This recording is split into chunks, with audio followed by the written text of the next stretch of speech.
Obrigado, Wendel. Bom dia a todos. Eu que agradeço o convite, agradeço a organização aí do evento, o Wendel, o Ângelo.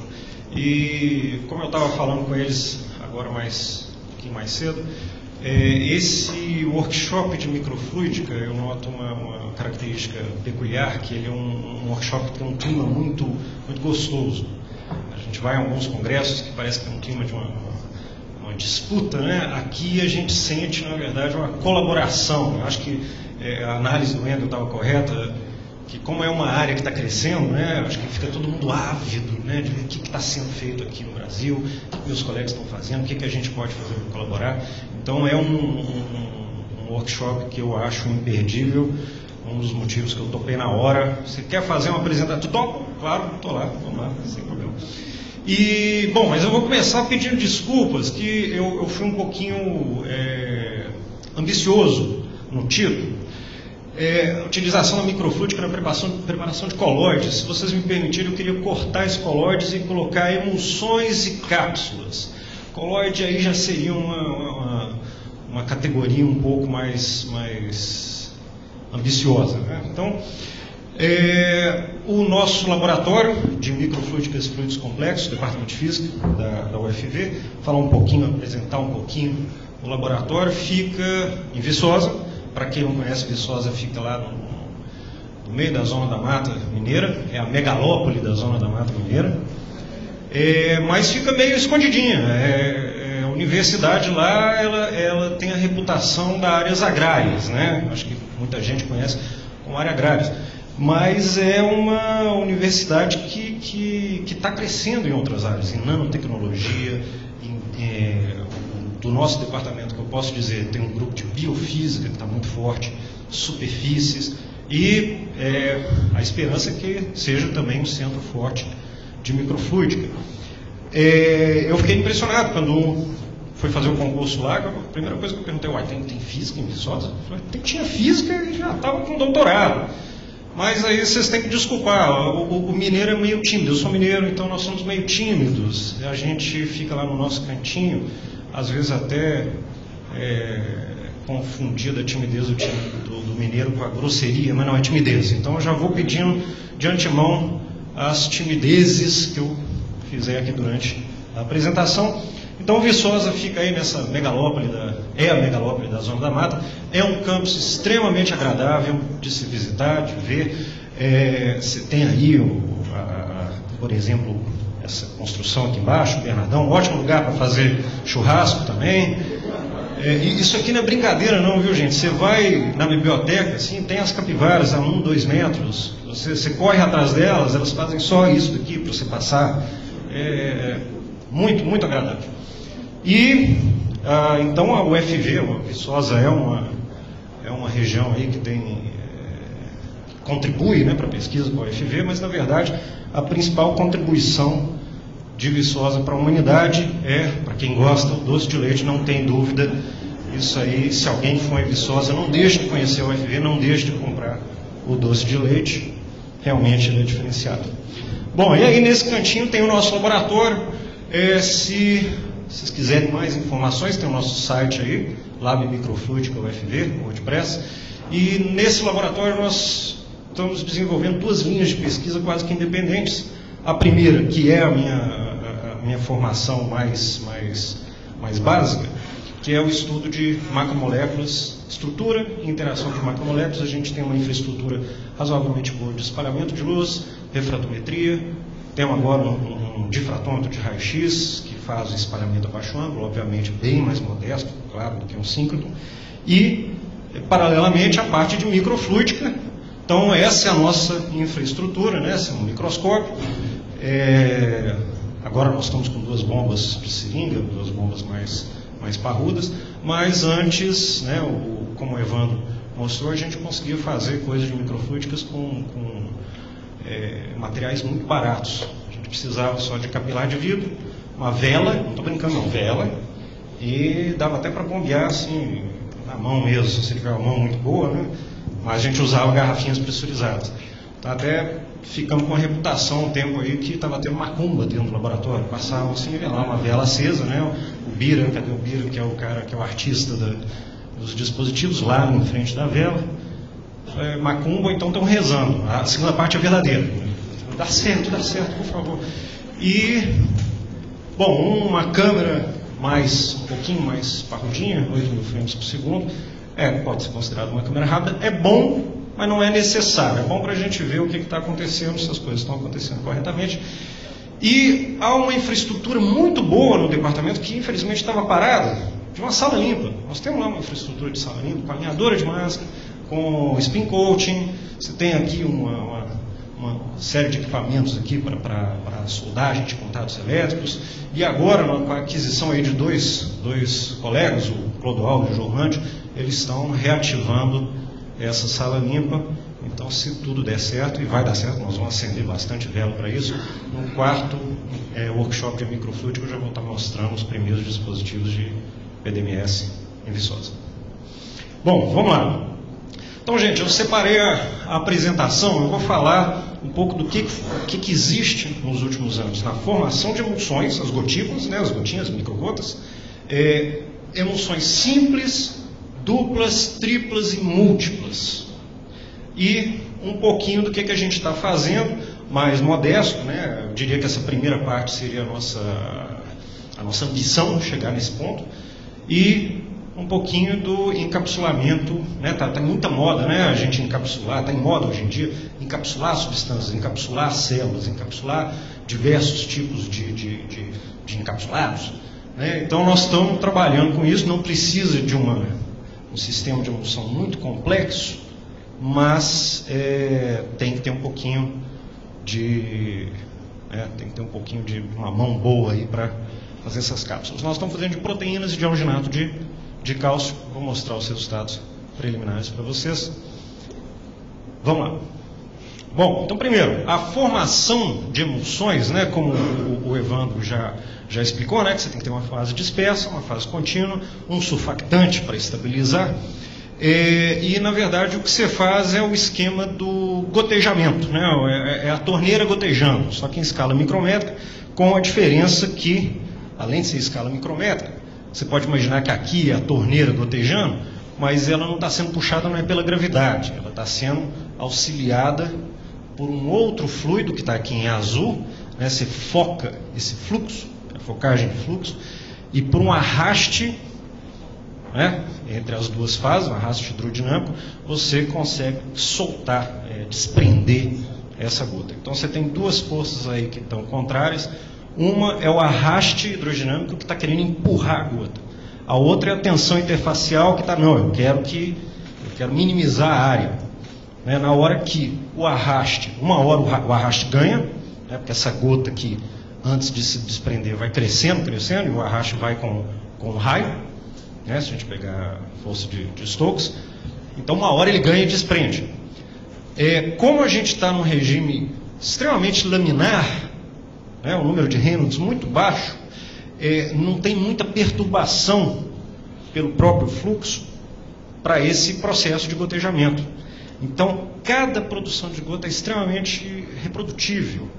Essa é a grande cartada da microfluidica para fazer emulsões de alta qualidade. Se tivesse um regime turbulento, aí dança tudo.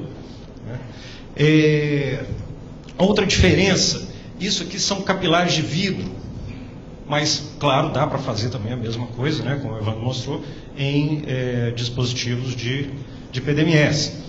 Também muito barato, para estreitar esse capilar de vidro, fazer esse formato aqui, é a parte da vela, é a parte da reza, e vedação feita com cola epóxi, Você vê aqui um dispositivo caríssimo para a gente obter com capilares de vidro, Daqui a pouco a gente vai poder comprar um kit microfluidica numa papelaria, Por favor, me vê uma caneta, 2 lápis e um kit microfluidica. Mas a parte da microfluidica ela é fascinante por causa disso. A gente não precisa de ter um equipamento caro. É ótimo ter.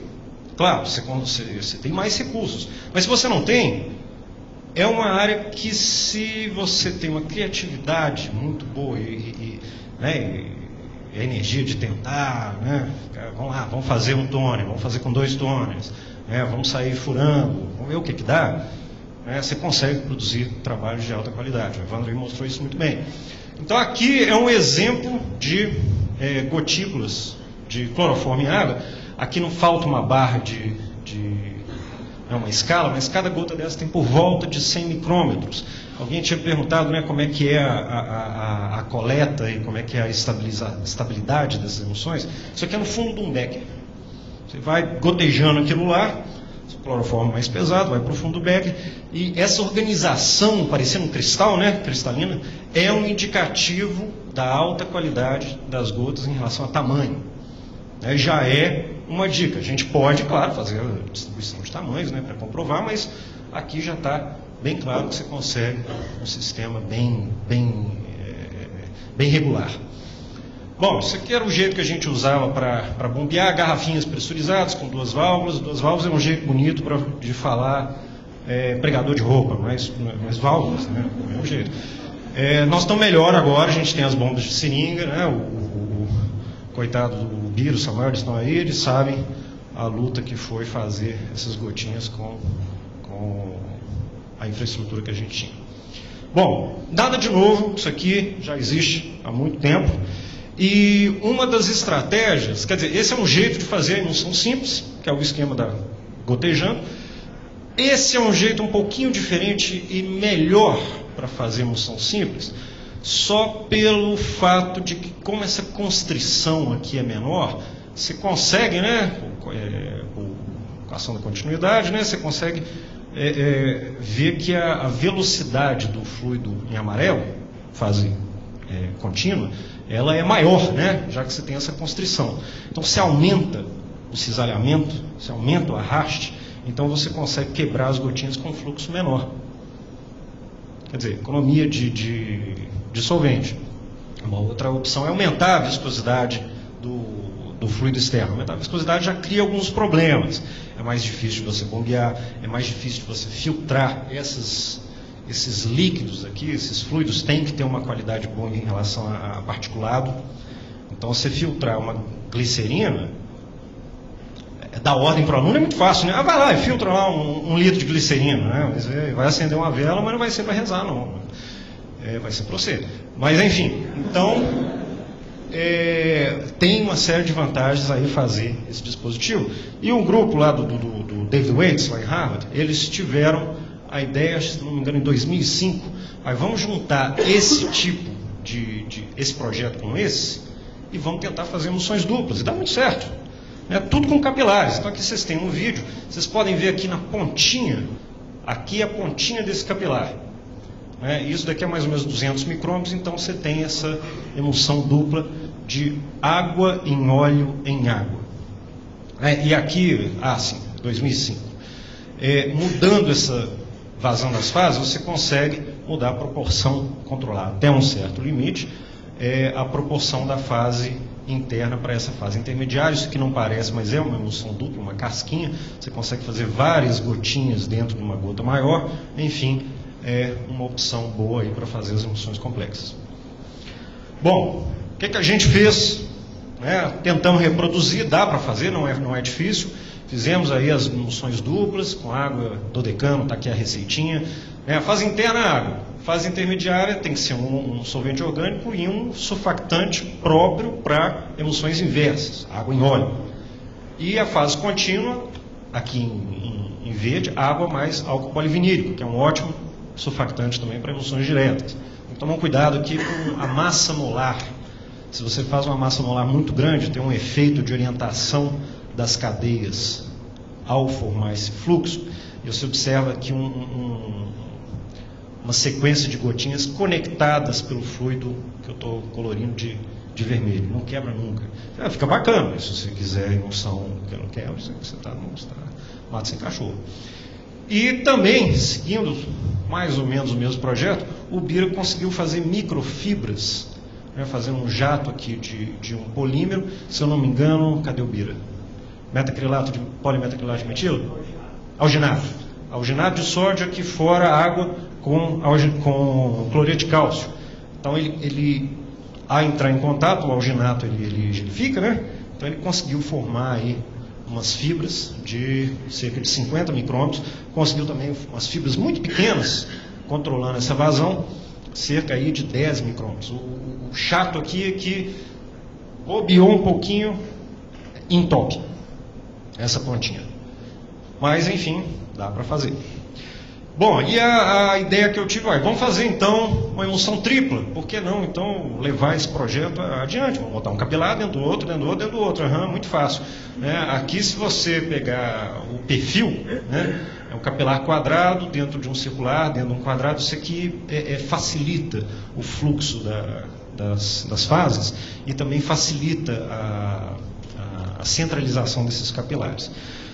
Dá certo, você vê aqui, mas Deus me livre, eu não quero fazer isso nunca mais na minha vida, porque é muito difícil conseguir fazer esse tipo de dispositivo. E você consegue fazer umas emulsões triplas, tem aqui um desenho, ela tem estou apanhando aqui, você vê que ela coalesce, porque não tem surfactante na segunda fase. Mas o interessante dessa produção de gotas é que a gente observa uma etapa fundamental se você quer fazer emulsões múltiplas, que facilita a produção. Quando você tem a formação de uma gota mais interna, ao passar pelo fluxo da próxima fase, quando ela fica muito gordinha, está vendo que ela ajuda a essa quebra. Isso aí é uma característica que é ótima para quem quer fazer emulsão. A gota interna acaba que ela puxa um pouco da próxima fase e acaba contribuindo para essa quebra daqui. Mas aí os caras lá de Harvard, eles foram à frente. Então eles usaram um dispositivo de PDMS, por que não continuar? Emulsões triplas, emulsões quádruplas, emulsões duplas. Os caras, eles conseguiram fazer até esse ponto. Vocês veem aí estáveis e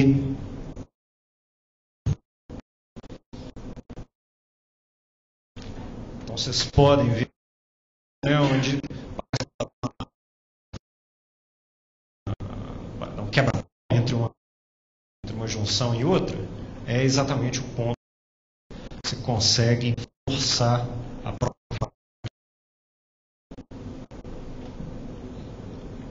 Forma emulsões muito bonitas, muito estável, nem tudo é perfeito, quebra, que quebrou, é tão gordona, quebra em pedaços, mas os caras conseguiram. E o gato, por que a gente não consegue fazer isso simplesmente bombeando?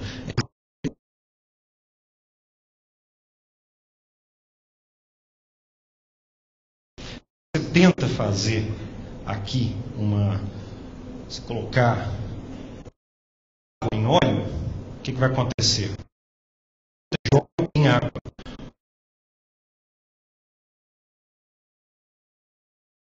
Vai colar na parede. Você vai ter dois fluxos. Então você tem que. O grande segredo para fazer esse tipo de dispositivo é que você tem que tratar partes separadas do dispositivo, felicidades e felicidades diferentes. Esse é o pulo do gato. Então tem uma química meio complicada,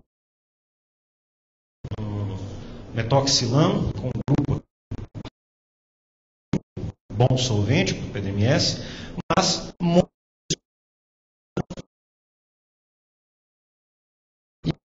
qualidade muito boa com óleos fluocarbonados. Então, toda a superfície aqui fica hidrofóbica. Secar depois bonitinho, eles colocam uma mistura com água que polimeriza na presença de ultravioleta. Chega com um laser aqui e torna essa azul vermelho.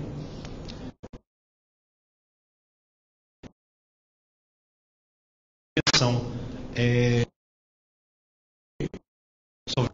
orgânico, o óleo, água, óleo, água, óleo, água. Vocês podem ver aqui, por exemplo, tem. Então esse perfil aqui.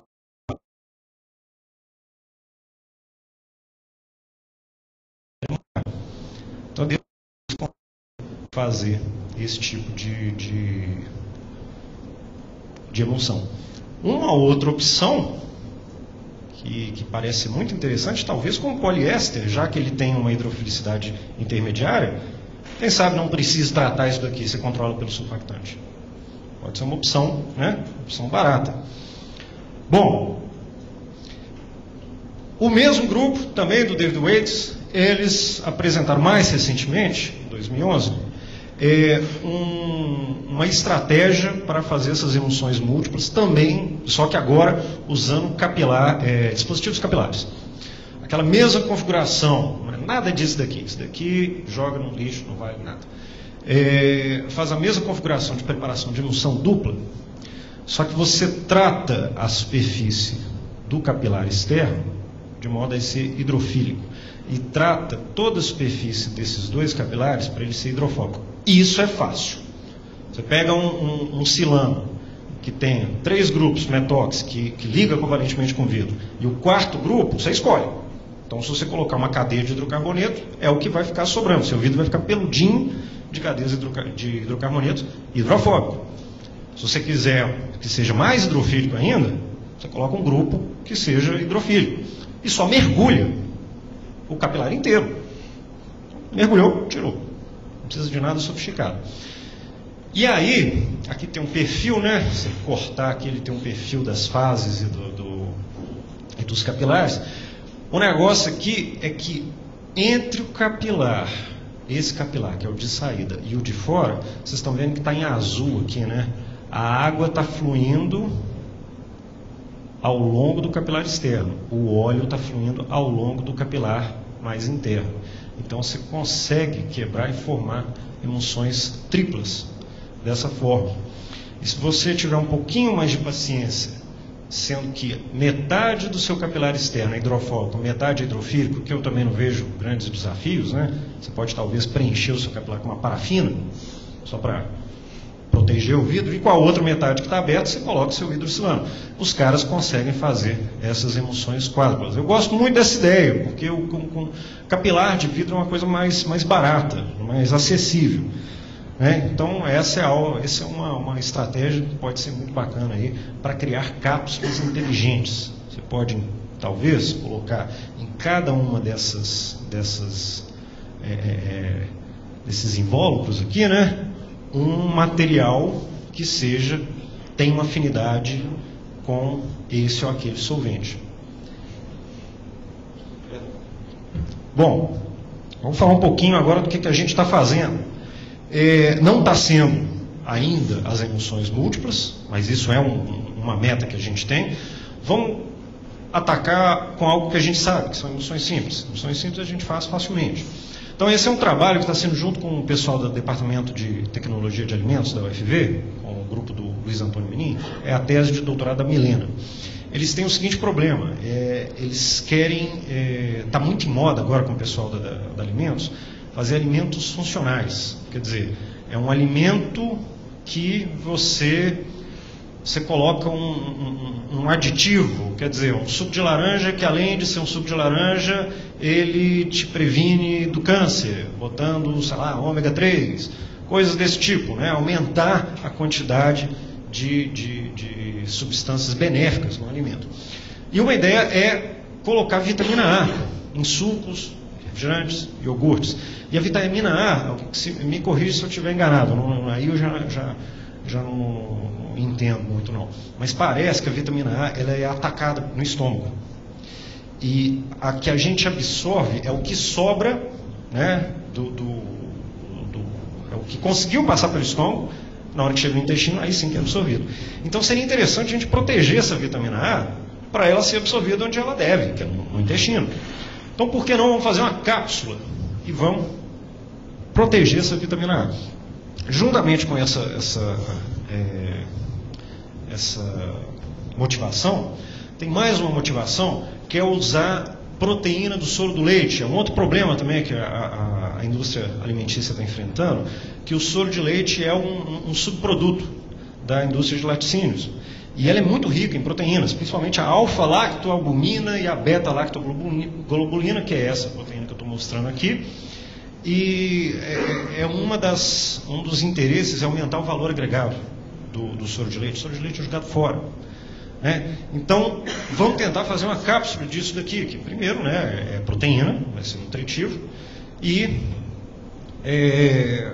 de quebra ela ainda vai proteger a vitamina A. Então, qual foi a ideia? Vamos primeiro fazer uma emulsão, para como é que a gente faz essa cápsula? Aí é que a microfluídica vai entrar. Então, primeiro a gente faz uma emulsão com essa proteína, em água, claro, SPAM 80, vitamina A em óleo, no caso a gente escolheu óleo de girassol, mistura, temos uma emulsão de gotinhas de vitamina A em óleo. Tem uma coisa assim, só que sem a cápsula, né? Então, tudo cinza com os pontinhos vermelhos.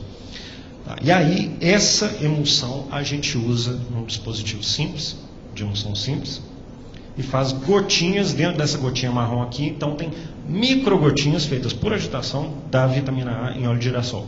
A fase externa também é óleo de girassol. Por que óleo de girassol? Primeiro, porque é um óleo comestível. Segundo, ele é pouco viscoso. Dos óleos normais, né, ele é o menos viscoso. E a proteína, ela tem uma característica, eu vou agilizar um pouquinho, que em pH baixo ela coagula.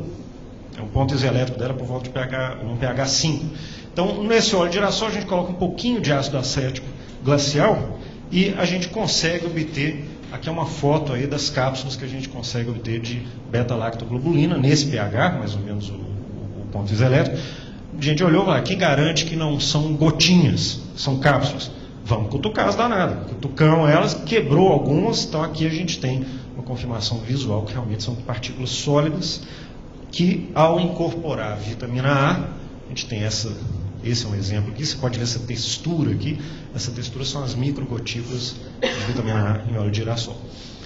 E após liofilização, a gente obtém esse tipo de material, já não é o esférico bonitinho, mas ela é extremamente robusto.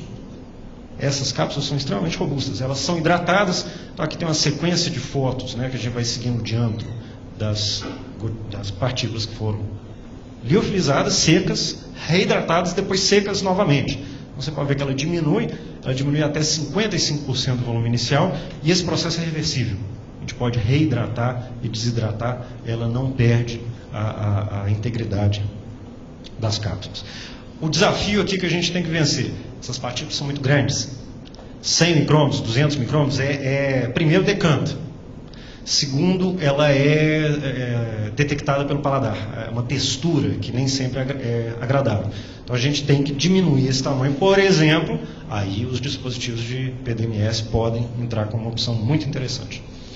E para terminar, o trabalho do Samuel e do Danilo, que estão aí, estão apresentando o pôster, a gente está fazendo cápsulas agora de alginato de cálcio. O alginato, está aqui uma estrutura, né, uma molécula orgânica aqui que tem ácido glurônico e manurônico, e tem aqui um grupo COONA, sódio, né, positivo. Quando a gente coloca essa estrutura numa solução aquosa, né, com um íon divalente, esse íon divalente ele tem a capacidade de agregar as cadeias como se fosse um zíper, e esses zíper vão se amontoando, né, à medida que você vai colocando o cálcio, enfim, gelifica.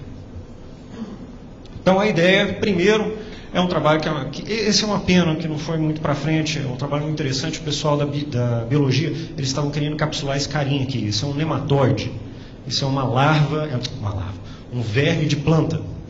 Então o Samuel, ele teve a ideia de fazer partículas de alginato, eles queriam encapsular isso daqui, mas o alginato em água estava difícil. O que ele fez? Bombeou ar com alginato, conseguiu partículas muito homogêneas, mas enormes, né? Você vê aqui, 1 milímetro mais ou menos. E recolhe uma solução de cloreto de cálcio, ela gelifica muito rapidamente. E, vamos lá. Então aqui tem um exemplo do alginato preso na cápsula. Por que eles querem prender o alginato? Para dar banhinho neles, é tão bonitinho. O alginato, o nematóide, ele tem uma série de anéis e fica com muitas bactérias nesses anéis. E o pessoal da biologia Eu acho que eu preferia até fazer emulsão tripla do que trabalhar com aqueles trabalhos. Tem que trabalhar com uma sequência muito grande de repetições. E tem que estar tudo muito limpo. Qualquer contaminação de fungo e bactéria pode avacalhar com o experimento todo. Então é muito difícil você tirar essas bactérias que estão no nematóide. Se você aquecer, você mata o nematóide. Se você jogar um antibiótico, corre o risco de você matar o nematóide. Então a ideia era fazer essa cápsula de orginato, e você vê que ele estava tentando cavar o caminho dele, e nesse atrito, nessa fricção, ele vai sendo limpo. Então a ideia era, vamos deixar ele cavar, né, porque ele tá atrás, ele não quer ficar aqui, e nisso limpa um pouco o nematóide. Um trabalho que a gente começou não foi muito para frente, né? Um dia a gente vai continuar. O problema é que o nematóide ele fica preguiçoso. Depois que ele consegue cavar uma salinha de estar dele aqui, ele para de cavar, ele fica na dele. Tem que botar uma TV a cabo aqui fora, aqui, talvez para incentivar ele.